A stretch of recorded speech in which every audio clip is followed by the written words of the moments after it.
தலைவா வணக்கம். கேரளா போகிறேன், இப்போ தான் போகிறேன். சரியா? விழுப்புரத்தில் இருக்கேன். விழுப்புரம் சந்தி. தலைவா வணக்கம். தலைவா வணக்கம். கேரளா போகிறேன், இப்போ தான் போகிறேன். சரியா? திருவண்ணாமலை வந்தோம், அப்பாவை பார்த்தாச்சு, கும்பிட்டு இப்போ தான் விழுப்புரத்தில் உட்காந்துருக்கேன். நைட்டு 1:30 மணிக்கு தான் ட்ரெயின் இருக்காம்மா. அதுக்கு மேலே ட்ரெயின் இல்லையாம்மா. 1:30 மணிக்கு அதுதான் போகிறேன். அந்த அலௌன்ஸ் பண்ணுறாங்க பாருங்கள்.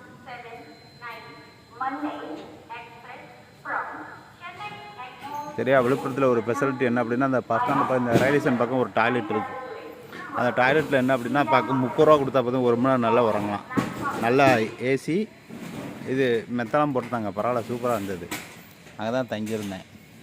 ஒரு 4 மணி நேரம் தங்கியிருந்தேன். இதுதான் போகிறேன். பரவாயில்ல, அந்த ட்ரிப் நல்லா தான் இருந்தது. கடவுள் புண்ணியத்தில் அவரை பார்க்கணும்னு தோணுச்சு. அவரை பார்க்க வந்தாச்சு.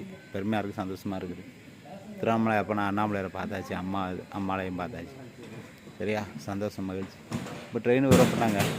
திருச்சூரில் இறங்கி திருச்சூர்லேருந்து ஒன்று அங்கே போனோம். எப்படின்னா நாளைக்கு ஃபுல்லாக ட்ராவலில் தான் இருக்கும். நம்ம ஆசைப்பட்டா அலைஞ்சானா ஆகணும். என்ன செய்ய? ஒரு ஓட்டம், அது ஒரு நன்மைக்குன்னு கடவுள் ஏதாவது ஒரு நன்மை வச்சுருப்பான். நன்மை இல்லாமலாம் இருக்காது. எல்லா விஷயத்துலையும் ஒரு நன்மை கண்டிப்பாக இருக்கும். ட்ரெயின் இப்போ வரோம் அப்படின்னாங்க. இங்கே தான் வரணுன்னாங்க. இந்த பிளாட்ஃபார்மில் வரணுன்னாங்க. 6வது நம்பர். இந்த விழுப்புரத்தில் தான் இருக்கோம். என்ன செய்யுங்க, வந்தாச்சு, திரும்ப ஓடணும். தெளிவாக தெரியுதா உங்களுக்கு? இப்போ தான் தெளிவாக தெரியுது. என்ன சூப்பர். இப்போ யாருக்கு எதுவுமே கொண்டு வரல, சும்மா இதுதான் கொண்டு வந்தேன். ஆமாம், கடவுளை பார்க்க இப்படி போனால் தான் அவர் நம்மளுக்கு அருள்காரம் புரிவார். சரியா? வேண்டியாச்சு, அண்ணாமலையாரை வேண்டியாச்சு. எல்லாருமே டிக்கெட்டுக்கு தான் நிறைய பேர் கூப்பிட்டாங்க. திருவண்ணாமலையிலேருந்து நிறைய அண்ணங்களும் ஃபோன் பண்ணாங்க வீட்டுக்கு வாங்கன்ட்டு. சரி, எல்லோரும் கூப்பிட்டாங்க, நம்மளால் போக முடியாமல் ஒரு சூழ்நிலை. அதனால தான் இப்போ ட்ரெயின் இப்போ 1:30 மணிக்கு வரமுட்டாங்க. அந்த சத்தங்குதா பாருங்கள், கேட்குதா? வந்துட்டுருக்குது. போனோம்.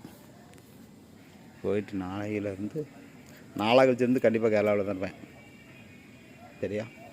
குளிர் சரியான குளிருங்க. நான் நினச்சேன் சரி விழுப்புரம் சரியான வெயில் அடிக்குன்னு பார்த்தா குளிர் பட்டையை கலப்புது. சரியான குளிர். நீங்கள் பாருங்கள் பனி எப்படி அடிக்கணும். சரிதான் உங்களுக்கு? பனி எப்படி அடிக்க பார்த்தீங்களா? ஆனால் என்ன, அப்பாவை பார்த்தாச்சு, அந்த சந்தோஷம் மகிழ்ச்சி. திருவண்ணாமலையாரை பார்த்தாச்சு. அப்பா 8 லிங்கத்தையும் சுற்றி வந்தாச்சு. அந்த வீடியோ ஃபுல்லாக போட்டு விடுவேன், பாருங்கள் நீங்கள். சரியா? எல்லா லிங்கத்தையும் எடுத்து தனித்தனியாக வீடியோ போட்டிருக்கேன், பார்க்கணும் நீங்கள்.